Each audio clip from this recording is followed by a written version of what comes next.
Lorsque Dajjal sera tué par Isa alayhi salam, peu de temps après sortiront deux peuples corrupteurs. Ces deux peuples en question sont les Ya'juj et les Ma'juj, Gog et Magog. Leur apparition fait partie des grands signes de l'heure selon le Coran. قال هذا رحمة من ربي فإذا جاء وعد ربي جعله دكاء وكان وعد ربي حقا وتركنا بعضهم يومئذ يموج في بعض ونفخ في الصور فجمعناهم جمعا.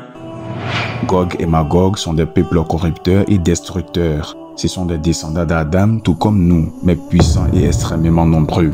Le prophète sallallahu alayhi wa sallam a dit: le minimum de descendants que peut laisser un membre de Gog et Magog est 1 millier d'enfants. Dans un hadith rapporté par l'imam Ahmad, ils sont décrits comme larges de visage avec des petits yeux, le teint rougeau. Leurs visages sont semblables à des boucliers martelés. Attention à des hadiths qui décrivent Gog et Magog comme des peuples géants ou nains ayant de si grandes oreilles, à moitié humains et à moitié animal ou djinn, et qui aboient comme des chiens, etc. Car ces hadiths ont une source douteuse ou faible selon les savants. Le Coran rapporte dans la sourate Al-Kahf qu'il séjournait non loin d'un peuple auquel il causait de grands désastres. Ce peuple demanda à Dhul-Qarnayn, l'homme aux 2 cornes qui était un roi pieux, de construire une barrière entre eux en échange d'un salaire conséquent. Mais l'homme aux 2 cornes répondit: ce que mon Seigneur a mis en ma possession est préférable à votre salaire. Aidez-moi donc avec force et je construirai un remblai entre vous et eux. Ainsi, Dhul-Qarnayn construisit avec l'aide de ce peuple une barrière afin que Gog et Magog ne puissent pas les nuire. Lorsque l'heure se rapproche, ils détruiront cette barrière, comme le prophète sallallahu alayhi wa sallam a dit.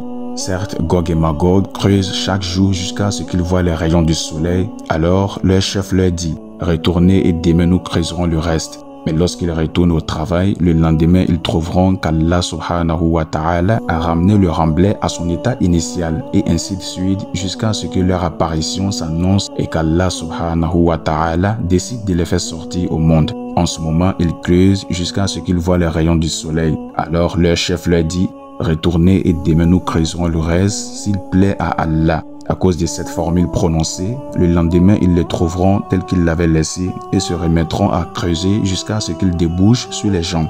Ainsi, Gog et Magog déferleront sur le monde en le corrompant et détruisant tout sur leur passage. Ils assécheront les eaux. Allah subhanahu wa ta'ala révélera à Isa alayhi salam: j'ai fait sortir des serviteurs à moi que personne n'est capable de combattre. Installe mes serviteurs à l'abri sur le mont Tour. Gog et Magog lanceront leurs flèches contre le ciel qui leur reviendra maculé de sang. Ils diront alors: nous avons écrasé les habitants de la terre et triomphé des cieux. Les musulmans imploreront Allah subhanahu wa ta'ala et Isa alayhi salam l'invoquera pour qu'il les fasse périr. Alors Allah subhanahu wa ta'ala leur enverra une vermine à la nuque qui les tuera tous d'un seul coup. La terre sera infestée de leur odeur. Les musulmans imploreront Allah une nouvelle fois et Isa alayhi salam l'invoquera aussi. Allah subhanahu wa ta'ala leur enverra des oiseaux ayant un cou semblable au cou du chameau qui les emporteront et les déposeront où il plaira à Allah. Dans un autre hadith, ils les emporteront à Al-Mahbil, les lieux où s'élève le soleil. Puis Allah subhanahu wa ta'ala enverra une pluie qui n'épargnera ni maison, ni terre, ni cité durant 40 jours et il lavera la terre jusqu'à devenir tel un miroir. Puis on dira à la terre: fais pousser tes fruits et redonne tes bénédictions. Ces jours-là, une seule grenade suffira à rassasier une troupe d'hommes qui s'abriteront sous son écorce. Le lait sera béni au point que la traite d'une chamelle suffira à un grand nombre de personnes. Celle d'une vache suffira à une tribu entière et le lait d'une brebis suffira à un clan. C'est alors qu'Allah subhanahu wa ta'ala enverra un vent agréable qui les soulèvera par les aisselles et qui ôtera la vie à tout croyant ou à tout musulman. Il ne restera en vie que les pires des hommes qui copuleront en public tels des ânes. C'est sur eux que se lèvera l'heure.